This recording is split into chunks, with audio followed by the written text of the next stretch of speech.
Empower to Integrate, a collaborative initiative by Aditus Foundation and the African Media Association Malta. This program is dedicated to advancing integration and social inclusion for third country nationals in Malta. It is funded by the Asylum, Migration and Integration Fund, co-funded by the European Union and carried out in collaboration with the Parliamentary Secretariat for European Funds. Welcome to the Empower to Integrate project. This is a platform for third country nationals to boost their visibility, amplify their voices, and share their perspective. It also aims to strengthen community empowerment and build social ties in Maltese communities. Hello, I'm Nesli Mayu, and I'm the project lead strategist and radio show host. Today we'll be discussing I Can Say What I Want Online and What Can You Do About It. We will delve deeper into journalism reporting and how dominant media narratives on migration shapes public attitudes and impacts racialized people on digital platforms. We will also look at how to leverage the digital age to help combat online ecosystems and challenge negative narratives.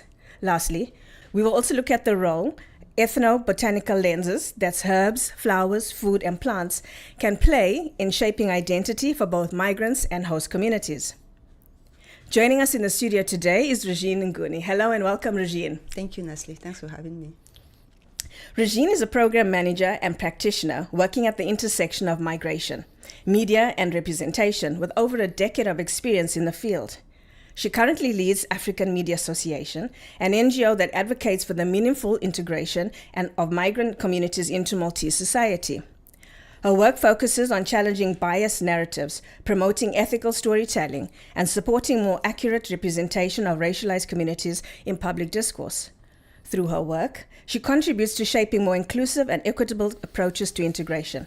Regine is also the project leader for the Empower to Integrate project and radio show, which has now been running for the past 18 months. Joining me also in the studio is Mario Garada. Hello and welcome, Mario. Hi, hello. Mario currently works for the Migrants Commission and is also a social worker. For more than 20 years, his work focused on issues of discrimination and violence minority groups experienced. Between 2023 and 2025, Mario served as one of the 5 Commonwealth Foundation civil society governors representing the European region. His research work focused on the intersection of marginalization, particularly on food security, sovereignty, and living conditions in Malta. His project, Awara Ufuri, that's herbs and flowers, introduced a method of revisiting people's own narratives of feeling out of place through an ethnobotanical lens. For years, Mario advocated for civil rights and a more inclusive Roman Catholic Church for LGBTI people using a non-violent approach. Regine, in your view, how can the media influence people's perspectives to break down stereotypes and help build more respectful relationships? Thank you for the question, Nesli. I think this is an important topic because we consume media, and the media shapes our opinions as much as our emotions. So their role is quite important in a way that if the way we perceive each other comes from the way we have been shaped by what we consume. So if we are giving stories, negative stories, crisis stories.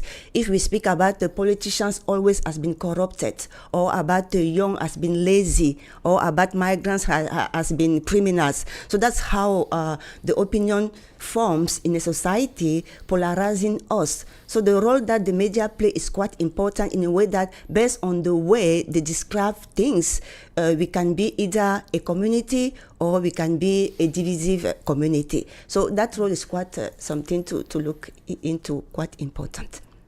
And Mario, from your experience, could you share a positive story or encounter where food security and sovereignty improved a migrant's life, making them feel safe and secure? So the story, I'm connecting to Regine, and I'm connecting this to the Flower Project. And it is about stories. And it is about how our stories narrated and who narrates that story.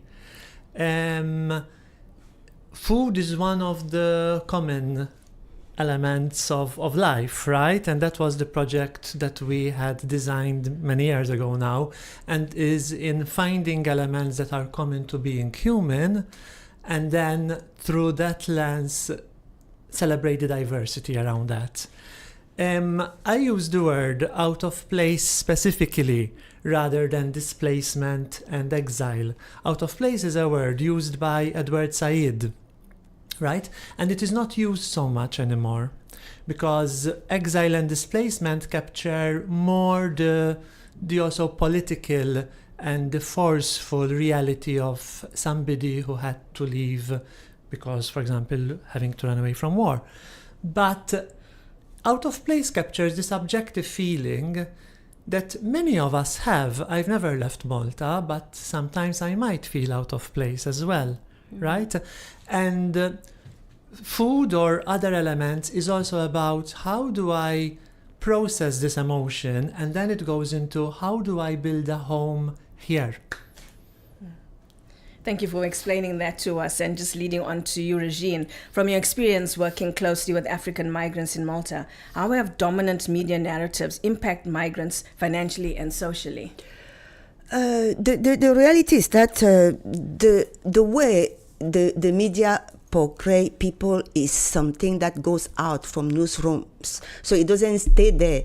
People absorb them, and who absorb them are employers, are landlords, are shop owners. So then the interaction with people becomes is shaped by that. So financially, how does it impact a worker, a migrant worker? So exploitation at work, because if they have been treated as not relevant people, an employer doesn't feel that pressure to treat that person with dignity as it should.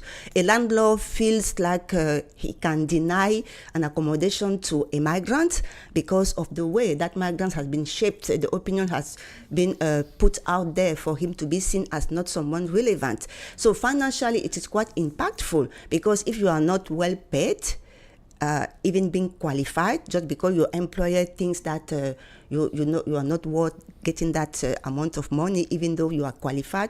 If a landlord thinks that he cannot give you a decent accommodation, so that is so impactful economically, socially. Actually. And Maria, how does online hate or misinformation impact racialized people emotionally and socially when they read these stories about themselves that are negatively portrayed? This is a huge issue, and thank you for asking this question. It is a big issue also about who tells the stories of who. And this is a big issue in the migration field. Mm-hmm. You know, there is what we call white saviorism. So people taking the stories of somebody else, narrating them, sometimes with good intentions, not bad intentions. And when you're in advocacy, it's very tricky, because sometimes you have to do that. But then you are sometimes misrepresenting, maybe not wanting to, the people you are talking about. Of course, this is also done in an intentional way, in a very negative way. And migrant people or people across the diversity are spoken about, framed in a way that is very problematic, and this is something that Regine has done a lot of work on, and it's not clear how to get out of it. It's a problem when men talk about women. It's a problem when straight people talk about LGBTI people. It's across the board, and we need to keep asking who owns the story and who is telling the story and why. And could you share, if a migrant is reading this here, any tips that they can also feel that it's not about them? You're talking about out of place, and these things just add on to it. I think over the years, migrant people have been very misrepresented across the media. There have been positive experiences. I remember a long time ago, Malta Today had run a project where migrant people would write blogs. That was an incredible exercise. Regine's work, of course, her radio and this program are similar examples. What I would say, and to young people especially, don't be afraid to tell your story. I think people today are using, Instagram and all of that, and we're seeing more of that. Mm-hmm. But it needs to be done more. And I don't think people should be afraid to engage with the whole discussion of identity. Right? Mm-hmm. The problem is, and I'm speaking as a Maltese person here, the problem is when we frame identity against me as a Maltese person against somebody else. That becomes deeply problematic, what again Edward Said would call Orientalism. we need to find a way, especially for people like us who live on an island, to revisit our identity building on the relational.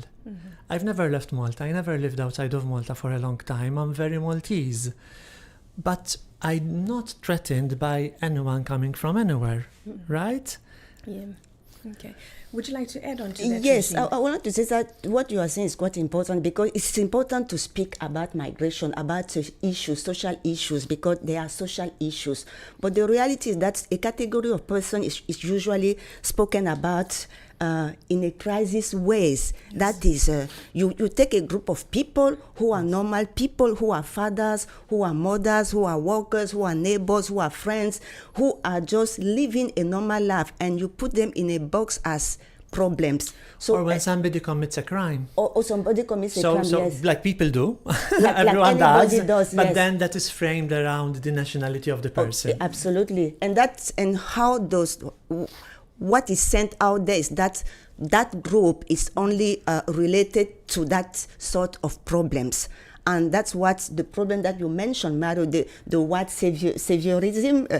I'm not sure if I pronounce it well, but that's the problem, that you have white people going out there to save the black person of the racialized person, because the narrative has been put out there that white people are the stronger, the savior, and the others have to accept it and then, manage their lives around that, which is totally wrong. Because what about me? What about the mothers? What about the normal people who are there raising their children? Totally normal. They don't want anybody to come to save them, because they have 2 hands, 2 feet, a brain, intelligent, strong, normal. Let's say so. Thank you for sharing that. It's quite emotive and very true in terms of what migrants may be facing. And just to continue, so how can journalists shift that narrative without ignoring the real challenges? Actually, that is the point, because journalists have such a great power. The media is the fourth estate. That is, they are similar to any power in a country. So they have the power. They can decide how society becomes. Telling the stories of migration, for example, giving voice to people, allowing people to speak, making a diverse newsroom. I'm speaking here in a radio show, making a diverse newsroom, allowing people from racialized group to join newsrooms so that the reporting is balanced. That is so important, balance. Balance matters, because society is now balanced, multiracial. Newsrooms should reflect that reality. And by reflecting it, even the reporting will be different.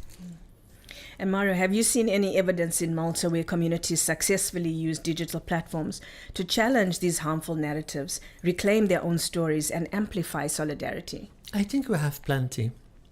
As I mentioned, there are, I think, journalists working in news agencies are far more sensitive to this than, let's say, 20 years ago. So we have progressed. We have moments where, Regine have spoken often in the media, and different young people. I mentioned the Malta Today example, RTK's program, and there was a previous run of similar programs. So there are efforts.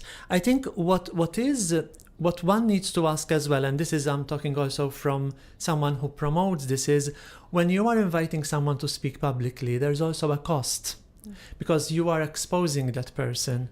And, online people comment, and they don't comment in a nice way very often, especially around these subjects. Yeah. So there is also this issue of how do we deal with exposing someone on social media, and then that person has to deal with the feedback. I think what's also very important, I'm fully on board with Regine, and I'm adding one point: what stories we tell. I tell you how our Fury started. At the time, the discourse around migration was mainly either from our side, the NGOs, which was like you welcome people and you help people out, or the other extreme narrative, which we know very much, like get out of go back to your country kind of narrative. And the focus was also, and it still is, when we speak about migration, either about TCNs or people who are seeking asylum is reduced to either, oh, they're here to work to make some money and they go back to their country around TCNs, and asylum seekers, then there is kind of a focus on tell us your story, like tell us about torture, tell us about the violence. And they are stories usually focused on the experience of violence or torture or so on and so forth. And Power of Fury intentionally disrupted that. What we wanted was people to tell stories about Of day-to-day everyday life, life. about falling in love, finding a girlfriend or a boyfriend, about somebody dying and you will go into grief and how do you deal with grief, food, prayer. And that was the success of the project. The project is still ongoing and we still do similar workshops because it creates a leveling playing field, right? Everyone is on the same place. We all fall in love, we all fall out of love, we all have to go to a funeral of a loved one, right? And etc. And that is what Power of Fury created, the possibility for people to tell those stories which are human. Absolutely, yes. Yeah. So, Regina, what did you say is the biggest gap between what you're talking about the migrants are portrayed in the media and the reality of their lives, and what can be done to eliminate them? Well, there are gaps because between what is the reality and what is being portrayed. That's what we are talking about. Who are people? People are what Mario just said, like people fall in love, people unfall in love, people go to funeral, people cry, people laugh. The gap is where is that the story is not these stories. That is not what we see from people. What we see from any communities that is not the dominant community, let's say so, it is about problems, issues. So the gap will be to join those communities, invite people to tell their stories in a way that humanize them. Let them choose what they want to talk about. Give them the possibility to be talking about health issues, about the children going to school. Actually, what I'm trying to say that is that it is accompany them as much as the locals are being accompanied. Because when there is a problem, let's say at school, you go to interview a mother about how do you feel about this thing, what's happened to your children. It's not about the migrant children doesn't speak the Maltese or doesn't eat spaghetti, they eat fufu. Those stories that exclude always, because of course we understand that the media now wants to have views, so there's a lot of sensationalism which we should walk away from. So those gaps should be broken to tell human stories, actually, more human stories.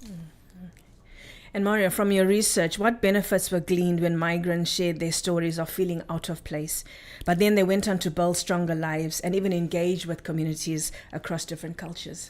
Food is very deeply linked to homemaking. And having that narrative of, or that question of, is there an ingredient you miss? Is there something you cannot find? Is there something you can grow here? It is about helping people look at their reality here in Malta from a different perspective. And ultimately, I think that in all the work that I've done and I've done it with a lot of different people, it was always this. At the core of it was, how do I recreate a sense of home here in Malta? And usually plants and food play a big role in that. It could be simply having a pot of rosemary on your windowsill. It's as simple as that. Or to growing a herb, which some people do, that usually doesn't grow in Malta, or you don't find it easily, right? And that relationship to plants, it could be to animals or other things, creates that sense of home, that sense of belonging. And you also, this is something that we focus on a lot. We ask people to reflect on how do they feel in Malta as a landscape, the heat, our winter, not having central heating.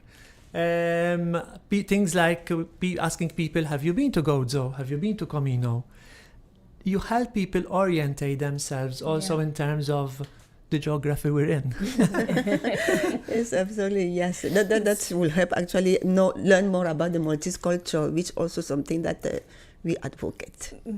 Sure. So, Regina, are there any examples internationally that you may have seen where media has successfully shifted public perception in a positive way around migration?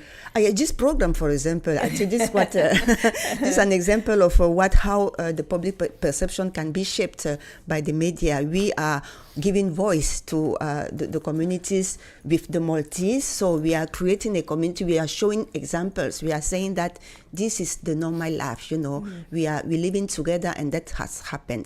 So there are also examples that in Malta we don't even need to go internationally. Mario mentioned that program with Malta Today. I also remember another program, I think it was with Loving Malta, or maybe still with Malta Today, that it was about the Black Maltese. You have a young Maltese people who told their stories of integration.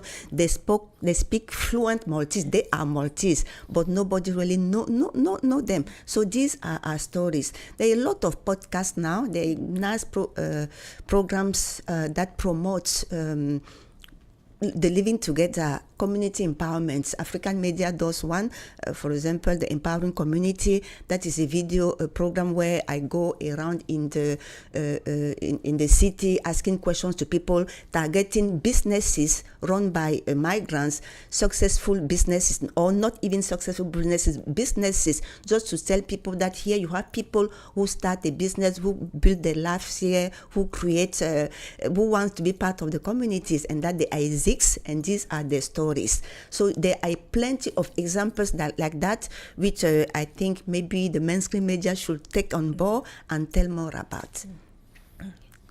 And Mario, after decades working on discrimination, civil rights and migration, what can you share with the younger generations to help them eradicate violence that minority groups experience on digital space? I think not to fear.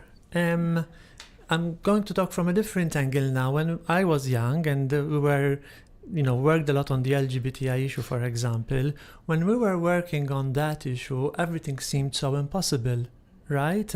It didn't seem that anyone would change their views on how they viewed us. And, we experienced discrimination, we experienced, violence at the time, in my case, not physical violence, but it was an experience of psychological violence, for example. And we did manage to change that round, as we did manage to change around other things around the migration issue. For us, they were never separate issues. So I think young people, however, they need to teach us and the society around them about what their experience of society today is for them. I always find it very fascinating to either talk to young LGBTI people or young migrant people or young migrant people who are also LGBTI, the intersectionality of it. And I always find it very fascinating. So, for example, one thing that always shocks me is that when they start talking about experiences of discrimination, they say like, my God, this hasn't changed yet. Like, we've done so much work, some laws have changed. I mean, I remember, the inception of the laws against hate speech and hate crime. That was Integra Foundation at the time who brought that change in Malta regarding that legislation. So, after all that history, I think this is an ongoing struggle. So I think we are not in paradise yet. We hope to be someday, but we are not in paradise yet, no matter what achievements or wins we have done. So I think the key point remains dialogue. I think it's very dangerous for any group, particularly a minority group, that stops the dialogue. Because when you are acting in society, somebody's seeing that and there's going to be a reaction, right? Mm-hmm. That reaction can be in your favor or against you. And I think the non-violent approach and dialogue, conversation remain key for young people today as well. And lastly, Regine, if you could change one thing tomorrow in how the Maltese media covers migrants and refugees' stories, what would it be and why? I will do one thing. I will encourage, let's just say, the media to hire people from a racialized background. That is what matters. Representation matters here. The more you will see people who are not white representing the media, being at the parliament, interviewing the prime minister, holding a black hand, holding a microphone. The mentality slowly are going to change, because that's how the media works. The more we see something, the more we believe it is the reality. That reality is still missing. And what Mario is saying about dialogue is quite important here. Like, we must keep the dialogue. The problem might be that sometimes people feel so discouraged because of the political discourse. But if we have that black hand holding a microphone more and more often, opinions are going to shift, are going to change, and that normality will also have a big change in how our society is built. Thank you, Regine and Mario, for joining us today and sharing your expertise and experiences on a very important matter. And thank you, Regine, for empowering us to have this project. You've been leading us and guiding us, and also thank you to Rachel, who's been involved also in the project in the last 18 months. It's a very important project, and I thank you for that. Thank you for tuning in. Empower to Integrate, a collaborative initiative by Aditus Foundation and the African Media Association Malta. This program is dedicated to advancing integration and social inclusion for third country nationals in Malta. It is funded by the Asylum, Migration and Integration Fund, co-funded by the European Union and carried out in collaboration with the Parliamentary Secretariat for European Funds.